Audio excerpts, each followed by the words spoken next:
So after a month of hiatus, I'm back at least. Kate, as I mentioned in our video that we put out a couple weeks ago, her partner and our graphics designer Steve's father passed away after a couple year battle with a couple different blood cancers. They're doing as well as can be. Thank everybody for their support through the times, and Kate should be back next week. But till then, I had a surprise, let's just say, return of one of our older partners. After I do the introduction, I'll tell a quick story here. So our guest today has hosted a couple different, we'll say, publications on our site. And he was the host originally of the Bros Talking Soccer podcast with his two brothers. Then he branched out and started. Now, yes, we got the vintage Bros Talking Soccer shirt. Awesome. Yeah, the classic. And then he branched out, and today he's coming on to talk about his YouTube channel, the Soccer Tavern. So please welcome our old friend Dave Knittel. Dave, welcome. It's good to hear from you. Yeah, thanks, DJ. Happy to be back. Happy to be connecting with you again after a long time away. So excited to be here, man. I'm just sitting here on a Sunday, and I get some alerts on my phone from Twitter, and I'm just like, wait, what? So that was a fun surprise. So I'm glad to have you back. Thank you. Yeah, I'm excited to be back. So before we get started, Dave, like I mentioned, Dave's one of our earliest partners when we were first getting started, and we first connected and first chatted a couple weeks after my girls were born. It was probably, I don't know if you remember this, but it was like a Saturday morning. We were talking in between like Premier League games, and my girls had just been born. They were in the NICU. My water heater in my house blew up and flooded my whole first floor. It was a chaotic time in my life. And can you believe that was almost 3.5 years ago now? No, man, I'm sure it's a blur for you, but it is most certainly a blur for me. And with that, and then we've got the pandemic going on, and you took some time away, and you moved across country. I mean, it's just unreal how things have come along and how quickly time passes. Yeah, that's crazy. Yeah, I can't believe that was 3.5 years ago. Wow.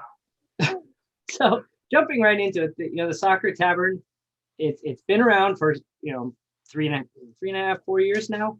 2018 is when it launched. So what is that? 3 years? A little more than 3? Is that right? 3 years ago now. So yeah. Wow. You took some time away, and the channel kept growing. So let's talk a little bit. What was the inspiration for creating the channel? And let's talk a little bit about it. What was the purpose? What was the inspiration behind it? Yeah, sure. So, I've always been a soccer fan, and so that was kind of at the root of it, the inspiration. But it's kind of a long-winded story. I'll try to shorten it as much as possible. But I worked in like corporate America and wasn't loving it, and I had this idea for a startup for a fantasy soccer application called Fan Futsal. So I was working on that on the side and trying to build that up. And I'm not a tech guy. I come from the world of like finance. I've built up a knowledge of tech, but I had to outsource my development, and that was a frustrating process. So to keep basically my sanity and controlling sort of nature, I started the podcast with my brothers, the Bros Talking Soccer podcast. And that was how I kind of got into the content game. That was something that I was much more in control of. We put out episodes. I think we did over like 250 episodes. We had over 40 guests, had 40,000 or 50,000 listens in its life. And that's how we got connected. And so was in the content game, but was also working on this startup, going through a couple different development firms. And eventually, I was living in California at the time. I settled on a development firm, mainly based in Mexico, but the CEO was in San Jose, where I was living. So we met up a couple of times, and he was talking about ways to promote fan futsal. And he started talking about this YouTube channel that his kids loved. And it was this guy, and I wish I wrote it down or remembered it, because it's a very popular channel, but he got on and he was going through the alphabet and naming like the countries and basically explaining about their economies, where they're physically located, the population, all these different things. And this guy was like, why don't you do something like this for soccer? And that was kind of the genesis of the Soccer Tavern. It was something that I could do by myself and be in control of. The finance in me put together templates and put a very structured way of researching these videos and all of that. But that was kind of a roundabout and long-winded way of saying that I basically just love soccer and I wanted to make some videos about it. But yeah, that's the full backstory. And if I remember right, I mean, you had some pretty high profile call outs like of club, you did club history videos. And if I remember right, you had at least one of the major clubs like thumbs up your video for you.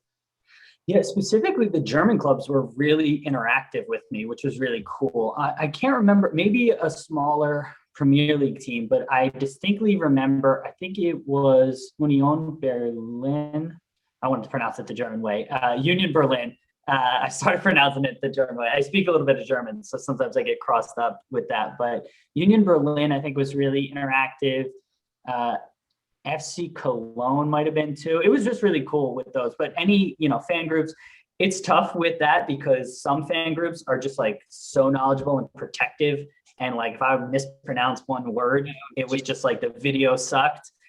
Whereas others were really welcoming and just excited to have a video made about them. So, the more I've kind of created content, built up a thicker skin, the more I can let those comments sort of roll off me. Yeah, and that's we're kind of as we're building up our YouTube profile, and I've been studying, and they said like the number one thing with YouTube is not the production quality. It's is it the content? Is it interesting? Is it accurate? And number two is it's like one ABC, and two is can you get over the fear of criticism? And so many channels just get destroyed because here comes that first negative troll coming on and saying, hey, you suck, you're an idiot. And then it just ruins it.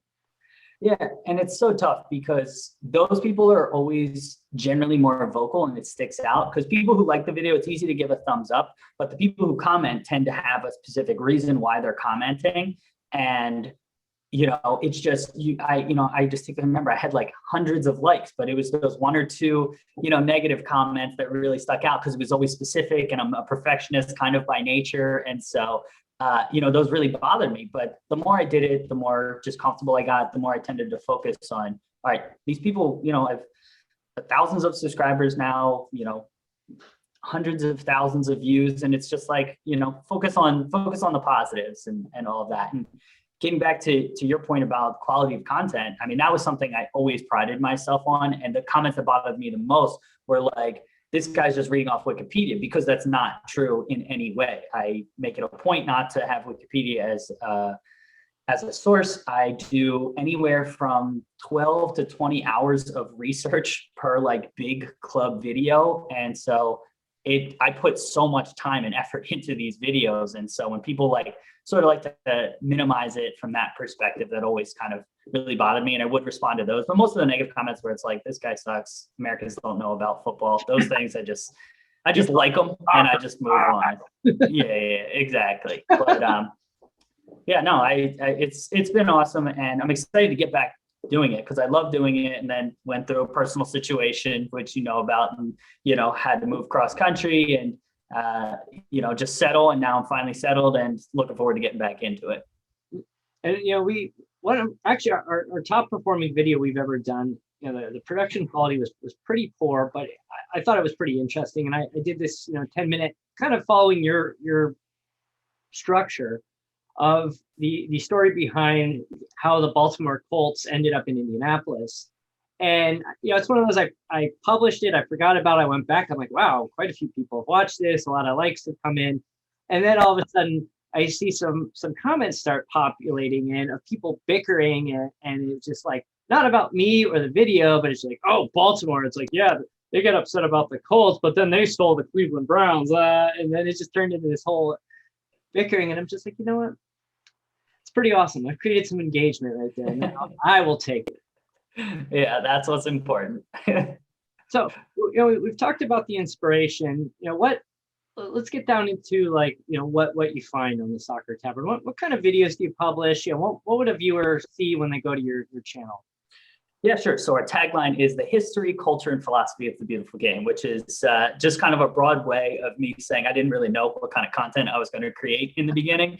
Mainly, I have focused on history, club histories, and national team histories. So you'll find most of the English Premier League teams. I haven't made videos in a few years, so I think I'm a little bit behind on those, but most of the big clubs are on there, and it's anywhere from like a 10 to 20-minute video taking you through where's the club located, what's their stadium, what was their founding story, what's some interesting facts about supporters, some of their best players in their history, some of their best managers, statistics, any rivalries they have, and records, and then end with a fun fact. So that's kind of my structure. Again, everything's laid out in an Excel document. So I kind of very regimentedly follow that sort of script. And then everything I do is scripted because I can be a little bit long-winded. So it tends to be pretty on point. And so there's a lot of information in there. And so you'll have club history videos for England and Germany. And then I can't remember who gave me this idea. I want to give them credit, but it's just been such a whirlwind. But someone gave me the idea that I should reach out to like small clubs, not like above men's league, but not, professional league. And so, they're in England, there's all kinds of pyramid divisions and things like that. So I started reaching out to some of them. There's some lower league teams in America that I've worked with. And so with them, what I did is I partnered with them, reached out to someone at the club who was like, club secretary or president or something like that, and worked with them to fill out my template. And then I made a video about them. And so we have a bunch of videos on there for them. For the 2018 World Cup, I made national team history videos for all 32 participants.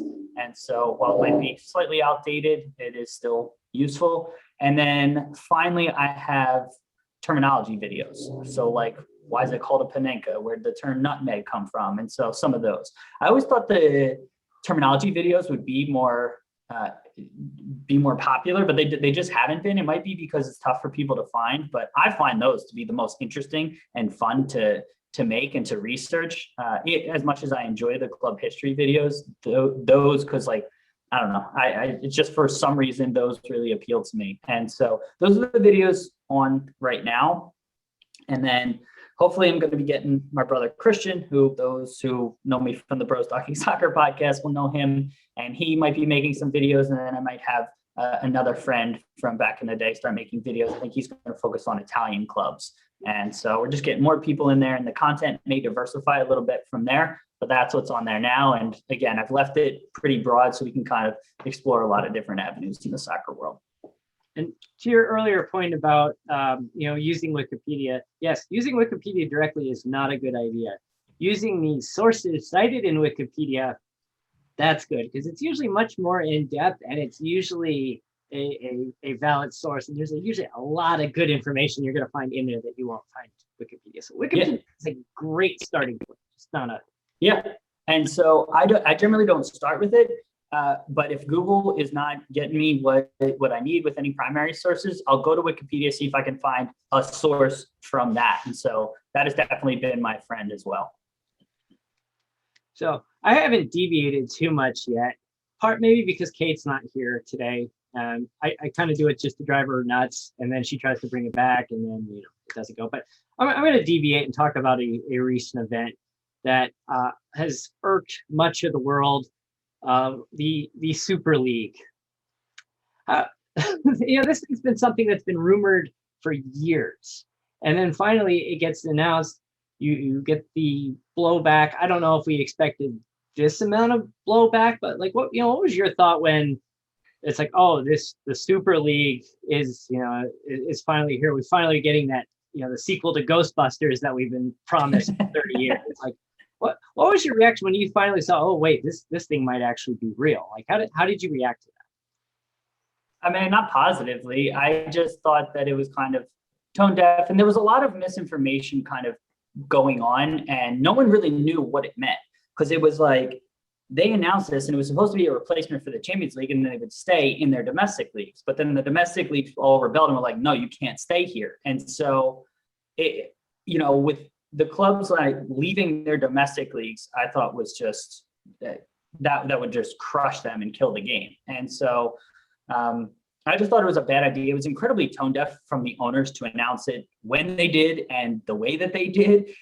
with, you know, the whole, I don't know how many of your viewers like are into soccer, but like they had been negotiating with the clubs that represent Europe, with the Champions League, with UEFA, and they were set to make an announcement on reform of the Champions League on Monday, and to accommodate the big clubs. And they've been a part of those negotiations. I think they had reassured UEFA that they were on board the previous week. And then that weekend they announced this, and UEFA announces their changes on Monday. And it was just like, they just came across as greedy, as tone deaf towards their fans. It was something that no one was really asking for outside of the billionaire owners. I will say this, I have really stayed off social media, but just through my brother and through getting back on a little bit. I will say the younger generation, so like, not that I'm that old, but like people in their like low 20s and below absolutely loved it. Like they were like on board, they were excited about it,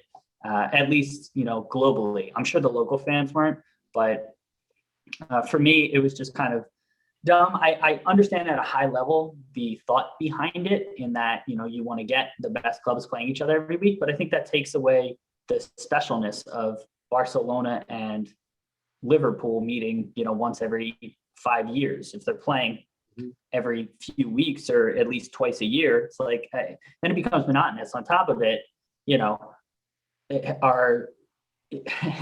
you know, is Tottenham going to be competing at the top of the Super League? All respect to Tottenham fans, but are they going to be excited to be finishing 19th in that league every year? You know, I just didn't see how it was going to appeal. It was going to then stratify the same way leagues stratify, and like the biggest 4 or 5 clubs would be competing every year. There'd be probably a mid-table, and then there would be clubs at the bottom every year. And I just think it would have lost its interest relatively quickly.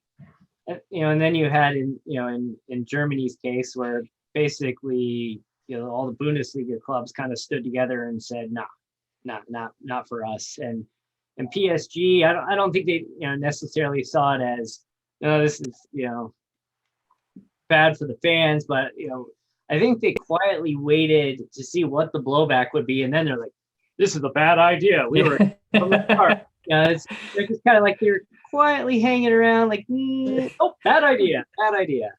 But but then you also see some of these reports coming out that, you know, Perez from Real Madrid, who's the ringleader behind this whole shenanigans, and there's concerns from both the Madrid club, Real Madrid, and Barcelona, that maybe their financial situations are not great, and, you know, that all that debt is finally catching up with them, and that this is kind of their plan to bail themselves out, and now it blew up in their faces. So now what? Yeah, I mean, Barca's in a very bad situation just from the wages that they've accumulated over the years. They're going to have to sell players, and it's going to be a mess over there from my perspective. You know, and you look at like, if I remember right, I looked at it the other day, and it was like Messi is like 25% of their player salary just for him. I mean, yeah. And their other players aren't paid like peanuts either. So like, that's what's even crazier.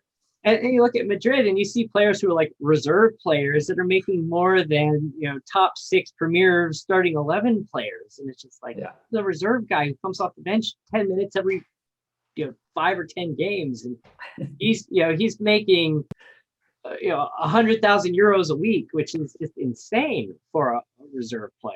I mean, it's insane. Like it's just all that free spending, and, you know, and then they're renovating there. I mean, it just seems like I think like that house of cards is about to fall over, and it's going to fall over hard. Yeah, I agree.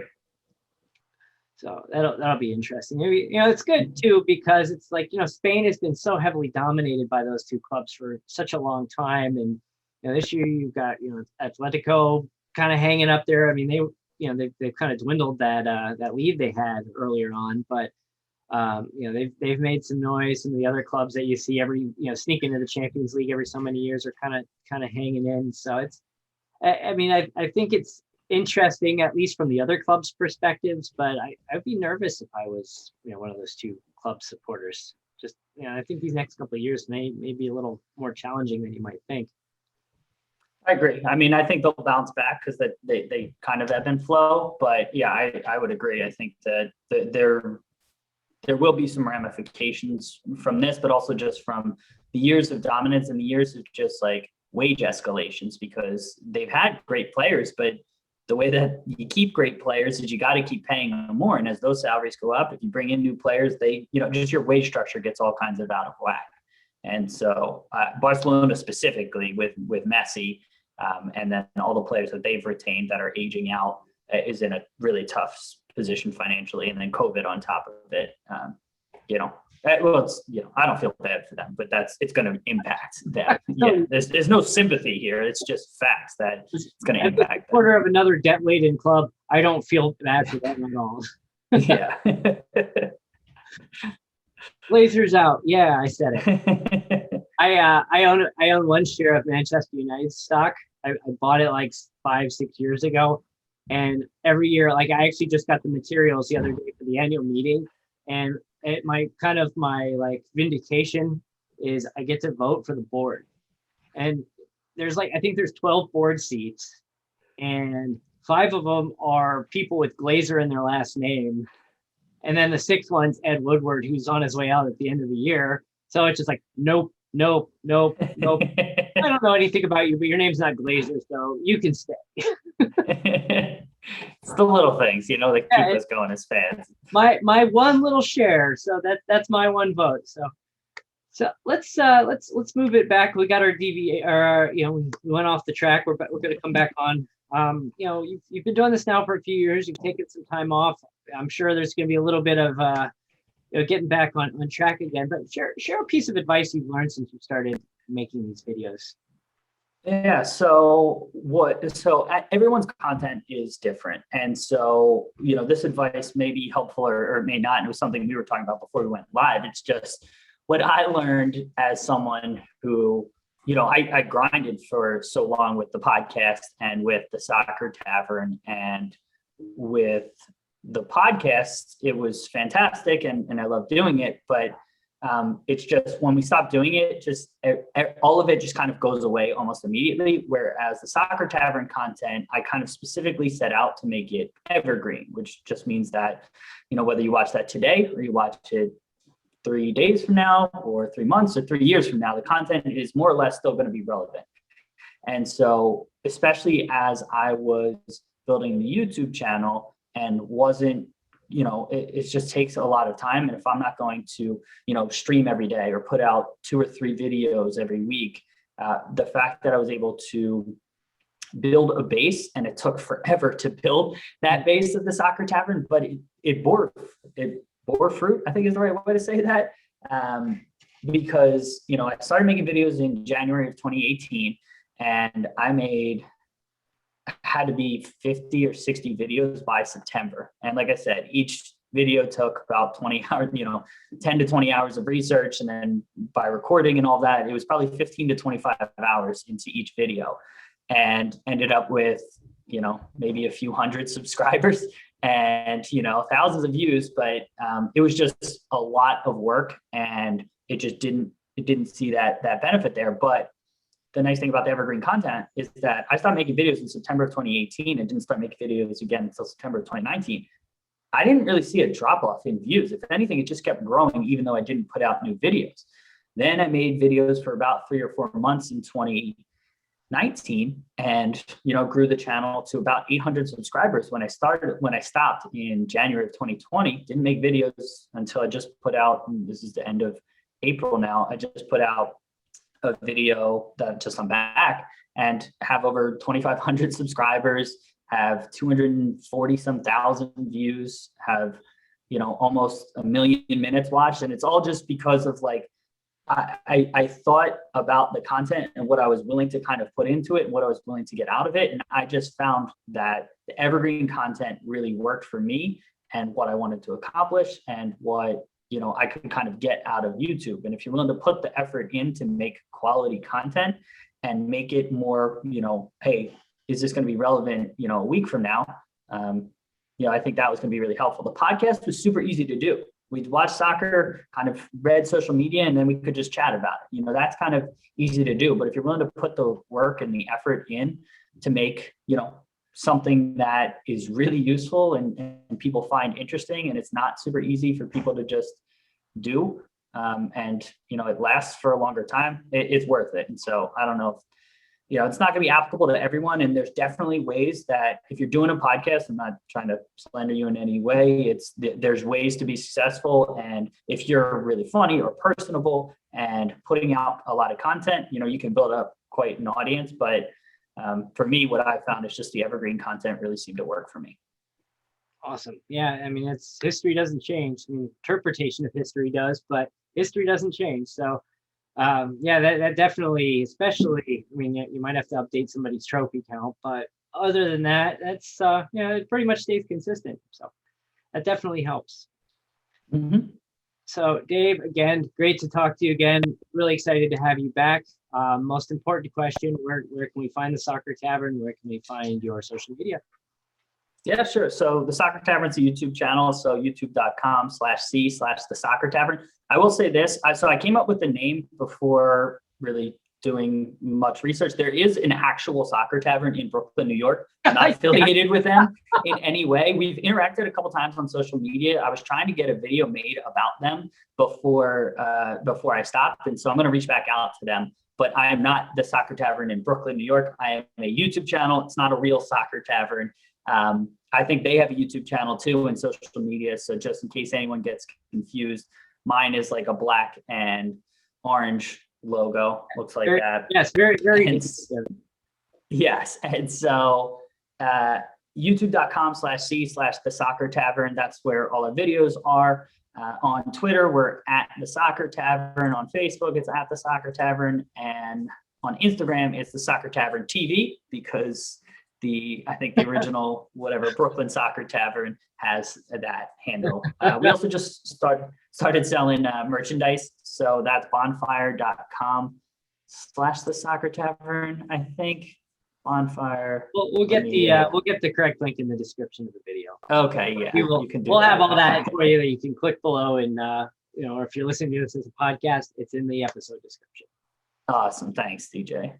Hey, you're at least on the right coast now. That if you want to take restrictions ease up, you can take a trip up to Brooklyn pretty easily now.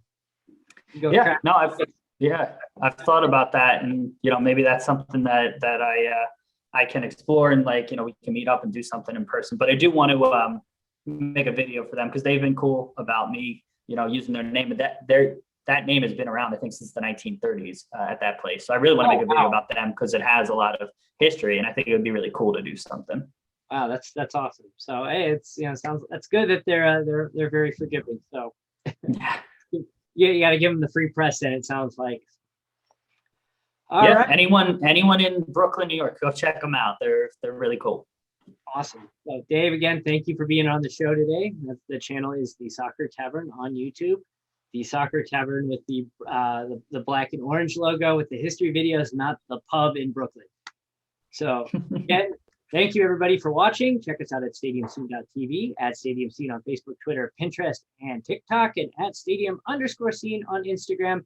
Make sure you mash that subscribe button, and make sure you get the alerts every time a new video is published. Do the same thing for Dave's videos as well. So we'll see you next time. Kate will be back, we hope, and we've got some surprises in May. So keep watching. We'll see you next time. Thanks, DJ.